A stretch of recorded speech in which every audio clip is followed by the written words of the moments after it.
convidado de hoje do Ponto de Vista é um paraibano defensor da cultura e do folclore nordestino, com muita coisa para contar pra gente daqui a pouco no Ponto de Vista.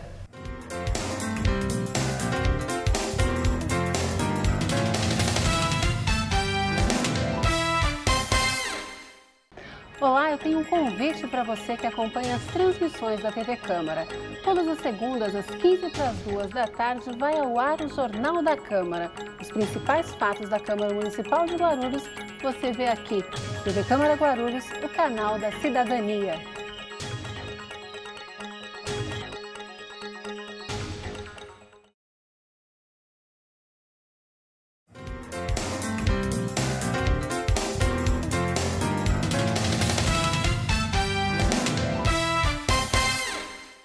Olá, Ponto de Vista no ar, seja muito bem-vindo, seja muito bem-vinda. O programa de hoje vai conversar com uma pessoa muito bacana. A gente está recebendo aqui Bosco Maciel, um defensor da cultura e do folclore nordestino, que a gente tem o prazer de receber aqui. Bosco, obrigada pela sua presença. A gente agradece você por ter vindo aqui e quer saber um pouquinho da sua história. Eu vi que você chegou em Guarulhos em 74, em São Paulo, em 1970, você veio da Paraíba, é isso? Perfeitamente. Primeiro, te agradecer pela oportunidade, né? É muito importante a gente estar falando de cultura em todas as oportunidades, né? Porque eu acredito, antes de entrar na própria entrevista, que os dois motores de transformação do nosso país são a educação e a cultura, não é? E tenho também a convicção de que são estes dois, a educação e a cultura, que irão transformar nosso país em nação, efetivamente. Certo. Daí esta minha carga, esta minha entrega neste trabalho pela cultura do país. Você tem esse trabalho pela cultura, a gente vai comentar sobre ele. Você veio da Paraíba, como eu falei lá no comecinho. Por que você saiu de lá, Bosco? Ah, tá. Eu saí exatamente porque, da forma que saem todos os nordestinos, né? Eu sou de uma família que gostava muito de arte e de cultura, então trabalhar mesmo, no pesado eu trabalhei pouco, eu sempre lidei ou com artes plásticas ou com música, não é? Mesmo na Paraíba. Mas quando atingi 19 anos, ao servir o exército, o papai falou assim: João Bosco, vai embora, porque em Cajazeiras, cidade onde eu nasci, não tinha oportunidade de trabalho. Então, o nosso destino ou é São Paulo ou Rio de Janeiro para fazer a vida, né? E foi o que eu fiz. Fui até a rodoviária neste dia e perguntei para onde tinha passagem. Aí falaram para São Paulo. Aí eu falei, dei-me uma, comprei e vim parar em São Paulo. Peraí, então você decidiu na rodoviária? Na rodoviária. E como é que foi? Chegou aqui e fez o quê? Eu cheguei aqui e me bati, porque cheguei, eu não conhecia nada, desci na rodoviária e fui a pé até a Praça da Sé.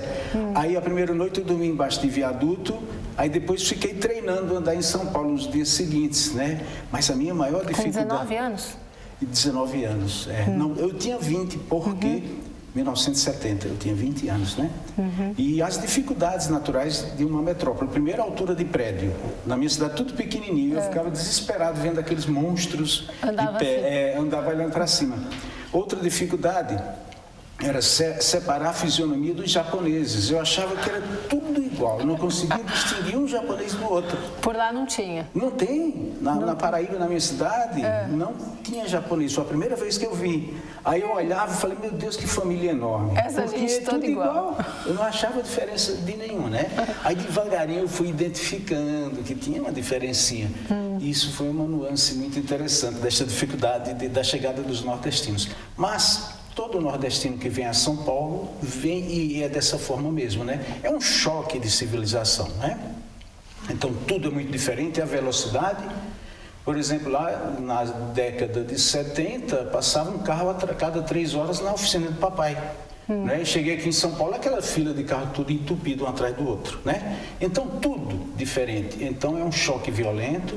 E com o tempo a gente termina acostumando, né? Mas não é fácil. Mas eu digo uma coisa também, esta minha vinda a São Paulo me promoveu dentro de mim, né, uma transformação muito forte, porque um desafio desse tamanho por mais que a gente não queira, realmente nos submete a provas muito fortes, que são de transformação de vida realmente. Eu imagino, porque hoje a gente convive com, pelo menos aqui em São Paulo, não sei se lá ainda é assim, se as pessoas ainda vêm nessas condições, mas meninos de 19, 20 anos que a mãe acorda para ir para a faculdade, com o café da manhã na mesa, tudo prontinho, tudo pago, as coisas são muito fáceis, né? As coisas chegam. O que é isso? Essas dificuldades contribuíram para você ser a pessoa que você é hoje? Muito fortemente. Eu vou te explicar por quê. Eu sempre conto que hoje, para mim, é uma frustração quando eu vejo se falar do que acontece dentro de uma sala de aula, não é? E eu e toda aquela geração de crianças e adolescentes na Paraíba, nós vivíamos para estudar, não é? Então, eu fui campeão de charadas. Eu estudava o dicionário, os verbetes, por mais difíceis que fossem, era o grande desafio nós estudarmos. E costumávamos, em desafio, tirar nota alta, né? Notas altas nas provas. Então, era uma coisa muito bonita a dedicação pela escola, não é? Então, esta é uma grande diferença, nos faz, quer dizer, promove dentro da gente toda esta gana para fazer sempre o melhor, e porque a gente sabe efetivamente, por ter vivido isso, que são a educação e a cultura os grandes transformadores do país, né? Então, isto eu já trago desde a minha vinda da Paraíba, esta determinação. Entendi. E como é que foi que você conseguiu se fixar? Porque você ficou 4 anos em São Paulo para depois vir para Guarulhos. Veio sem endereço, sem ninguém conhecido, e aí, arrumou um emprego? Como é que foi? Em São Paulo, naturalmente, eu teve um período de adaptação e aí morei muito em pensões, né, em São Paulo, e trabalhei também em fábricas, né? Mas a minha vinda para São Paulo foi o Parque Secap, né? Por quê? Porque estavam fazendo apartamentos e um grupo de amigos, nós ajuntando, numa saída de domingo, eles falaram, eles estão construindo prédios em Guarulhos. Eu falei, eu posso ir junto? Pode. Cheguei lá, eu não sei se foi devido à cerveja que nós tomamos, mas o único que comprou o apartamento fui eu. O restante veio, visitou o Secap e foi embora. Eu fiquei no Secap. Isto aconteceu em 1974, portanto, em Guarulhos, 74, estou quase 40 anos nesta cidade, que eu acho uma beleza. Eu costumo... Qual é o seu nome? Desculpa. Renata, eu costumo dizer que hoje meu coração está dividido. Pedaço dele, a metade dele pertence à Paraíba, ao sertão paraibano, e o outro pedaço à cidade de Guarulhos. Certo. Esse pedaço que pertence à Paraíba é que te faz estar envolvido com essa arte de lá? Perfeito, muito bem. A Paraíba, não só a Paraíba, o Nordeste como um todo, tem esta riqueza muito forte, que é a cultura da literatura de cordel, né? Eu vou te dar passar um detalhezinho interessante. Mamãe botava eu para dormir, balançando a rede, cantando folhetos de cordel, né? E eu já, artista, poeta, cabeça de poeta naquele tempo, eu era pobrezinho, nós morávamos numa casinha simples, e a telha quebrada, descia uma réstia de sol ao chão, e eu balançando na rede, mamãe cantando folheto de cordel, e aquelas partículas coloridas, brilhantes dentro da réstia, para mim eram países, eram planetas que circulavam em torno de uma galáxia. Eu pensava isso. E eu adormecia, acompanhando até partícula que saía, mergulhava na sombra e acompanhava até a partícula voltar. Então, este detalhe, esta beleza toda, junto à literatura de cordel, é que fizeram toda esta carga, né, dentro de mim, que hoje eu procuro distribuir dentro de Guarulhos e do Brasil, né?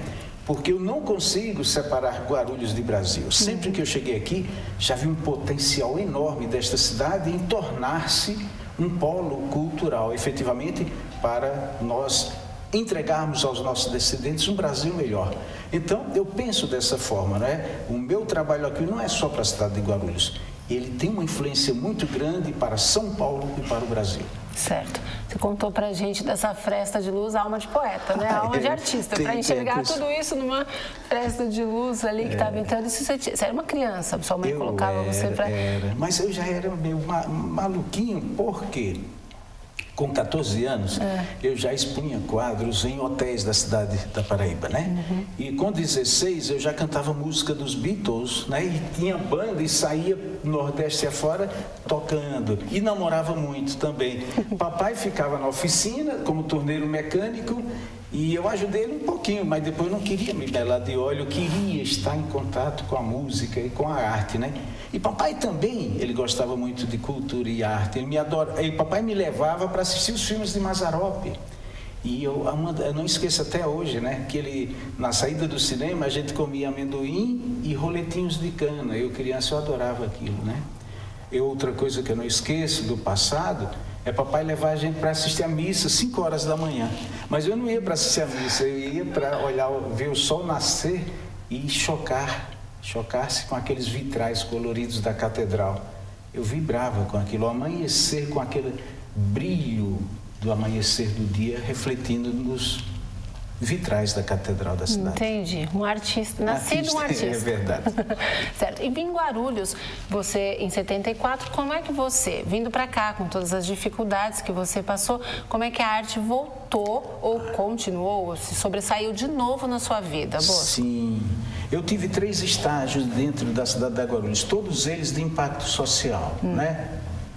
O primeiro foi no esporte, né? Eu tinha os meus filhos pequenininhos e para cuidar deles não entrarem em droga, que é a grande preocupação dos pais, eu fiz um time de futebol de salão no Parque Secap. E juntando crianças e outros amigos, aquilo foi crescendo. Eu sei que no final tinha 200 crianças sob cuidados nossos, né? E os meus filhos também. E aí foi crescendo aquilo, trabalhei acho que uns 16 anos com crianças. Então, no final de semana, enquanto os pais daqueles meninos viam Silvio Santos, nós estávamos com os filhos deles em quadras em São Bernardo do Jundiaí, não é? E eu adorava também, porque quando ganhávamos, eu comprava uma melancia para distribuir para todos eles. Aí era aquela festa da melancia. Mas quando a gente perdia, era um chororô, eu ficava com muita dó, comprava melancia também para tirar o choro das crianças, né? Então, foi dessa forma o primeiro estágio, cuidando de esporte. O segundo foi cuidando de religião. Eu sou espírita e tínhamos amigos que eram muito dedicados tanto à parte espírita, mas também à parte social. Eu sei que junto com esses amigos nós construímos algumas creches, alguns asilos, né? Cidade Seródio tem um asilo lá que nós construímos. Aqui na comunidade de Cumbica tem uma escola, né? Um colégio, não sei se é colégio hoje, mas nós construímos de madeira, né? Para fazer uma escola, né? Este grupo. E foi interessante, se você me permite cantar essa história. Fica à vontade, por favor. Uma vez, fazendo prece na casa de uma pessoa do grupo que estava doente, né? E ele estava meio ruim, sarou, melhorou com as nossas preces. Aí ele, agradecido, ele era engenheiro, falou: Bosco, eu recebi 2 caminhões de portas com medidas erradas para o empreendimento que nós estamos fazendo. Você quer para você? Eu falei: quero.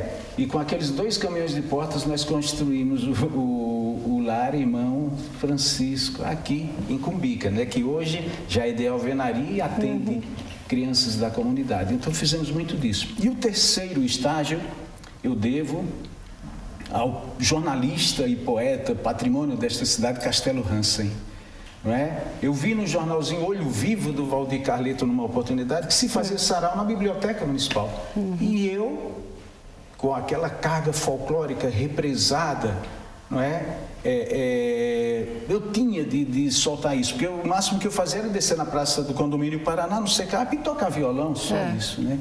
Mas numa oportunidade, antes de efetivamente vir ter contato com Castelo Hansen, tinha um poeta de 94 anos, morador do Condomínio Paraná, que ele, devido à cegueira dele, ele não via mais nada, me dava os papéis com as poesias dele para me ampliar. E eu trabalhava nessa época numa multinacional em São Paulo. E eu levava a máquina Xerox, ampliava e trazia para ele. E no ônibus que eu vinha, eu ia lendo as poesias dele, né? E fizemos uma amizade muito grande, e um dele falou: Bosco, você que tem toda esta carga folclórica, conhece a literatura de cordel, gosta de arte, por que você não volta a esta atividade? Eu falei: seu Francisco, pode até ser. Era Francisco Martins Garcia, né? 94 anos esse ano. Aí ele me estimulou tanto que aí foi a primeira poesia que eu montei depois 50 anos, né? Foi esta daí, estimulado por seu Framagar. Montei esta poesia e fiquei com ela, com 99 estrofes, né? Porque nordestino escreve as coisas muito longas, né?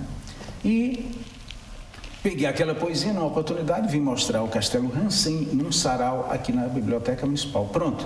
Se iniciou, portanto, em 1994, esta saga minha na cultura da cidade de Guarulhos, né? Completando esses 3 estágios. Tá certo. Então, eu vou pedir um favor para você. Sim. A gente vai fazer um intervalo, agora que a gente chegou nesse seu ponto em que você volta para a cultura, a gente vai fazer um intervalo bem rápido e volta com o ponto de vista. Legal.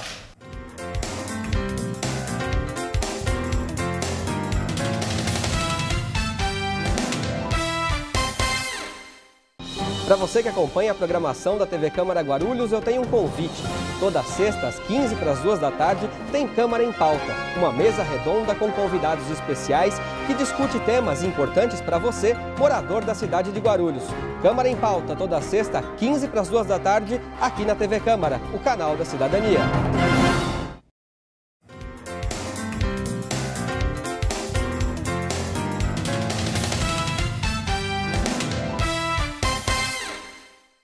Ponto de vista de volta, eu converso hoje com o Bosco Maciel, que é um entendedor da arte, um amante, pelo que eu vi até agora, da arte nordestina e de toda a arte que é possível ver em qualquer coisa, pelo que eu percebi aqui de você, Sim. Bosco. Você contava pra gente que tomou contato com a arte novamente através do Castelo Hansen, de um outro poeta, na Biblioteca Monteiro Lobato. Em que ano foi isso? Isto em 1994. Em 94. Aí você voltou a respirar a arte 24 horas por dia, ou em algum momento deixou? Nunca, né? Hoje eu vivo todas as horas do dia em função disto, porque eu tenho esta dedicação minha como missão, né? Renata, eu vou te dizer uma coisa, eu sou nordestino, sou brasileiro e tenho saúde. Eu acho que todos os cidadãos deveriam ter este mesmo compromisso. Nós devemos dedicar as nossas vidas às outras pessoas, não é? Com toda essa disponibilidade, nordestino, brasileiro, cidadão e com saúde, eu tenho de dedicar meu tempo ao meu país, não é? Então, se eu sou um privilegiado, eu tenho de ajudar as pessoas que precisam. E hoje nós verificamos nas escolas, nas praças, nas ruas, a carência enorme de cultura. Quando eu falo cultura, é o conjunto, é educação e cultura. Então, eu faço isso, eu tenho certeza que esta minha dedicação, não imediatamente, mas num futuro não muito distante, servirá às pessoas que virão depois de nós. Esta é a minha contribuição e a minha dedicação de vida, né? Certo. No meio desse caminho todo surgiu na sua vida um livro romanceiro, é isso? Como é que é esse livro? Conta um pouco pra gente. Então, antes do livro eu trabalhei, né? Fiz um trabalho grande, muito bonito, muito bacana, na Casa de Cultura Água e Vida, lá no Bopoúva, né? Nós fizemos um trabalho, vida e obra de grandes poetas nordestinos, né? Os poetas de Guarulhos e a história do cordel. Foram 3 trabalhos muito bons que nós fizemos na Casa de Cultura Água e Vida. E durante esta caminhada, em 2005, concorrendo pelo Funcultura, que é um projeto que estimula artistas da cidade de Guarulhos, eu construí um livro chamado Romanceiro, né? Este livro trata da cultura nordestina, da literatura de cordel e de costumes na década de 1950, quando eu vivia na Paraíba. Entretanto, também tem nuances da minha vida aqui em São Paulo. E este livro, para surpresa, também ele já tem algum tempo, foi editado em 2005, ele vende bastante no Brasil, né? E ficou com quase que um pouco de referência do que é livro que trata de literatura de cordel no país. Eu recebo ligação do Rio de Janeiro, de todos os estados do país, falando que alguém que gosta de cultura popular tem o meu livro como livro de cabeceira. Eu acho isso muito bacana. Não olhando pelo lado do orgulho, de ficar se lisonjeando com isso, não. Mas como contribuição às pessoas, né, com relação a guinarem, a buscarem o caminho da cultura para arrumarem e conduzirem as suas vidas. Além do livro, tem uma peça de teatro também na sua vida, né? Tem. Ela veio depois do livro? Depois do livro, 2007.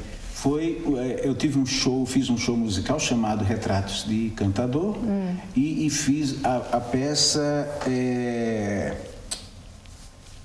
Sim. Esqueci, deu branco agora, mas não tem problema. Assim mesmo. O importante é que você fez. Eu fiz, que trata da iconografia nordestina, né?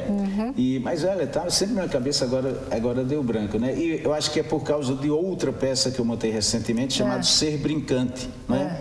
Que aí sim eu trato os brincantes e mamulengos.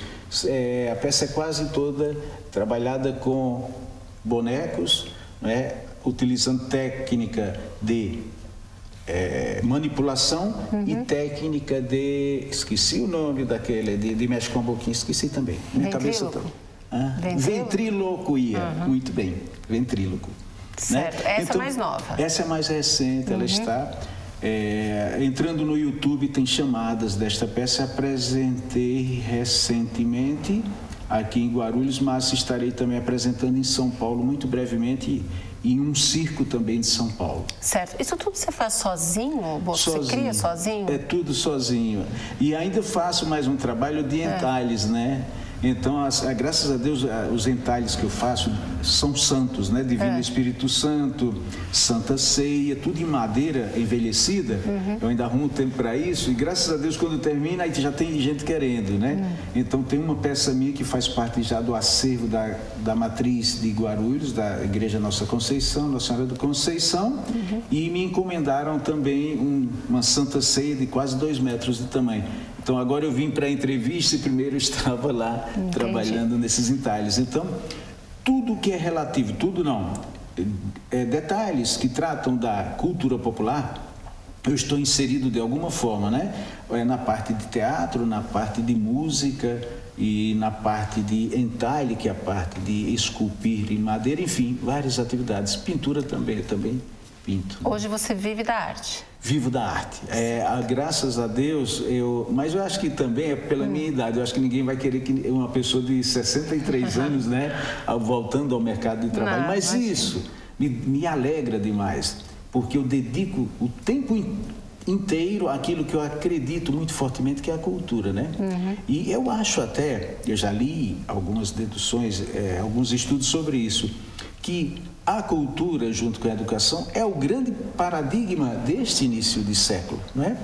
Muito brevemente, nós vamos ouvir que perdemos muito tempo não trabalhando a cultura junto com a educação. Quer dizer, temos este erro, né, acontecido desde a Revolução Industrial, onde se conhece educação a partir das matérias exatas, administrativas, ciências sociais, mas nunca se estudando o lado lúdico da pessoa humana. Isto deixou-se de lado. Então, muito brevemente, isto será retomado como paradigma até neste início de século. Certo. Então, a gente falou aqui de livro, peça de teatro, chega agora na Casa dos Cordéis. É outro grande desafio. O sorriso aí parece que tem um carinho especial? Tem, Renata. É assim. Eu tenho um grande acervo de figurinos de teatro, de bonecos. Eu tenho 200 bonecos, né? Bonecos de pequenino, 10 centímetros, até 2 metros de altura, né? E no passado, há uns 10 anos atrás, eu não tinha onde guardar. Então, eu alugava quintais de oficina, né? Cômodos de casa, eu alugava. E em determinado momento, numa oficina mecânica, quando eu fui ver, eu tinha um bonequinho, que eu tinha um carinho danado por ele, chamado Dedé. E quando eu fui ver, tinha um cachorro andando com o Dedé para cima e para baixo. Você que faz me deu uma tristeza. Um bonequinho que eu tinha, né? E aí eu falei, meu Deus do céu, eu tenho de arrumar um espaço para guardar essas coisas minhas, né? Aí, andando lá pelo Gopoúva, eu vi aquela casa que estava lá, enorme, né? Muito bonita, ela tem 6 anos, aquela casa aqui onde se instala hoje a Casa dos Cordéis. E eu e a dona Nena, que é uma moradora antiga da cidade, né? Do bairro de Gopoúva, fomos procurar o dono. Eu sei que nesta saga consegui alugar a casa, fiz um acordo com a minha família, um dinheirinho que eu usei para reformar a casa, não é? E isto já ocorre há quase 8 anos. Eu estou lá nesta casa. Aí sim, instalei primeiro todo o meu acervo, né? Ficou tudo instaladinho. Mas depois de alguns meses eu percebi, falei, meu Deus do céu, só meus acervos guardados é pouco. Aí comecei a criar atividades culturais. Então começaram a acontecer shows, lançamentos de livros, né? Saraus literários, enfim. uma programação cultural intensa, que hoje está mais intensa ainda, né? Então, hoje recebemos artistas de Guarulhos, porque eu me preocupo muito em valorizar os nossos talentos da cidade de Guarulhos, mas ao mesmo tempo eu recebo de São Paulo, do Brasil, e até está começando a acontecer uma intervenção internacional. Então, nós estamos recebendo um sarau que vem de Cuba, né? Chama-se O Caribe que nos une. É um grupo de pessoas que gostam de arte, que tem intercâmbio com Cuba e com a América Central, não é? América Central de uma forma geral, e América do Sul também. Nós temos países como Paraguai, como Bolívia, que participam. Então, nós temos um circuito cultural. Em São Paulo já está intenso, mas em Guarulhos começou pelo Espaço Novo Mundo, que é aqui a Livraria Nobel, e agora, neste domingo, acontecerá na Casa dos Cordéis, né? Mas eu já estou em contato com outros centros culturais, outras entidades culturais, para inserirmos neste circuito, para fortalecermos este ajuntamento de pessoas que gostam de cultura e promovem cultura a partir dos saraus literários. Bosco, a Casa dos Cordéis tem algum incentivo para ser mantida? Porque imagina, manter uma casa é difícil, duas é bem difícil, mais, né? Como é que é? A partir de agosto deste ano de 2013, a Casa dos Cordéis tornou-se ponto de cultura, não é? Mas o principal, a Casa dos Cordéis tem uma nuance muito interessante. No Instituto Cultural, onde a despesa principal é o aluguel, é muito alto, né? E quando eu trabalhava, até eu conseguia pagar mensalmente do meu bolso, mas aí parei de trabalhar me dedicando só à cultura, não tive esta condição. E o ponto de cultura, por edital, por lei mesmo, não permite que se utilize muito dinheiro para se pagar um aluguel da casa. Então, eu sigo com a mesma dificuldade ainda com relação ao aluguel da casa. Então, aí eu peço até aos empresários da cidade, né, que quiserem efetivamente juntar esforços com a Casa dos Cordéis, nos ajudará contribuindo para que eliminemos, né, pelo menos equacionemos mais adequadamente o aluguel da Casa dos Cordéis. Eu lembrei, Renata, daquilo que eu tinha esquecido, que é o título da peça que eu fiz, chama-se O Fazedor de Imagens, tá, né? Certo. Feito em 2005, e o Fazedor de Imagens trata da iconografia nordestina, que são os vaqueiros aboiadores, os cegos cantadores, as benzedeiras, as parteiras.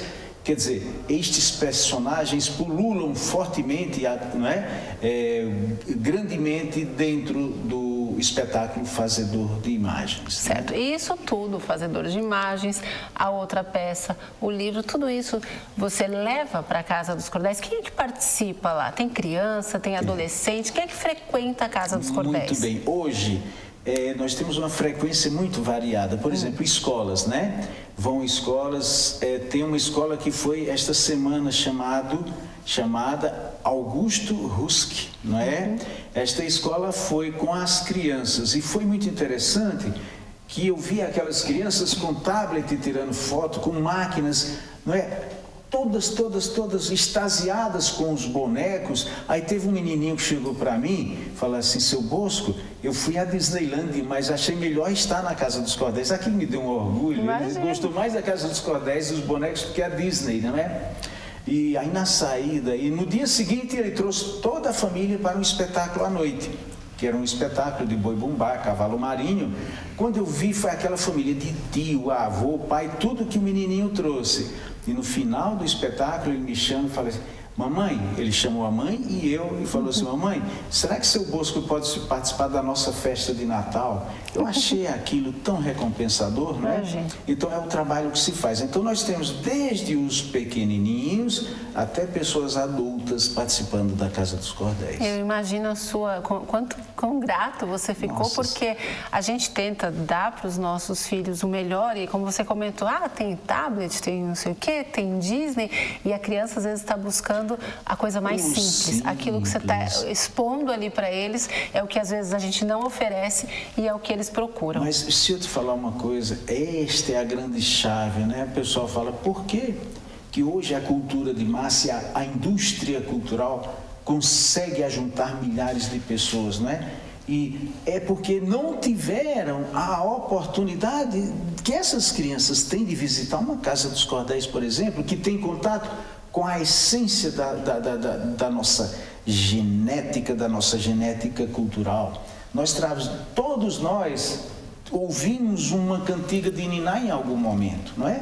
Então, é só oportunidade. Se dermos a oportunidade a todos os brasileiros conhecerem as nossas riquezas culturais, na nossa culinária, na nossa música, no nosso teatro, certamente nós construiremos um país melhor e vamos arrebanhar mais pessoas. Aqui as oportunidades não existem, o ataque é severo. Em nossas TVs, dentro das nossas salas, eles inserem uma cultura absolutamente anômala, doentia, através de novelas, através de programas de violência, sem dar oportunidade a 2 minutos, ou 1 minuto que seja, para se falar uma poesia. Não é?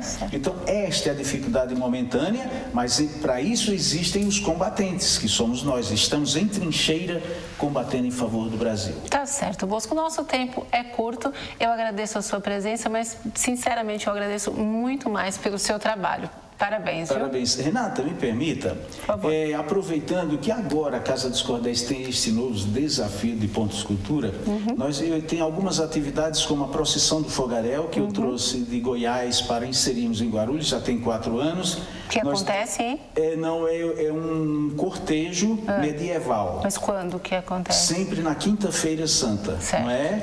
Então são pessoas com capuzes, não é? Com tochas, a cidade se apaga, não em Guarulhos, mas em Pirinópolis, Goiás, apaga-se a cidade. Então fica aquele cortejo muito bonito, que é sacro profano, né? Um misto do religioso com a cultura popular, né? Nós fazemos há 4 anos. Estou passando esta atividade para o padre Antônio Carlos Friso, para me sobrar tempo. Nós temos uma romaria a Bom Sucesso que já é feita há 12 anos, né?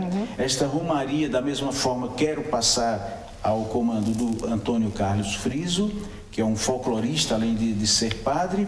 E a Semana Castro Alves, que é uma semana literária, que nós já trabalhamos há 4 anos sob o controle da Casa dos Cordéis, eu quero passar à Academia Guarulhense de Letras. Já estou em contato, porque a titularidade desta Semana Castro Alves, sendo da Academia Guarulhense de Letras, certamente me dá mais folga para fazer um belo trabalho, um trabalho bem substancioso, com a rede de pessoas que trabalham pontos de cultura em nossa cidade. Tá certo, mas fique coração tranquilo que o trabalho com certeza está sendo bem feito. Obrigada, viu? Eu que agradeço, Renata, e agradeço ao programa e a todos vocês que estão aqui, né? Porque cada oportunidade que a gente tem dessa para falar de cultura brasileira é muito interessante, é muito importante, porque nós temos um contingente de pessoas para provermos de uma vida melhor a partir da educação e cultura, e vocês certamente são fatores muito vantajosos para nós que cultuamos e brigamos por esta cultura popular brasileira. Tá certo, Bosco, obrigada. A gente agradece você que ficou com a gente nesse programa. O Ponto de Vista termina aqui. Tchau.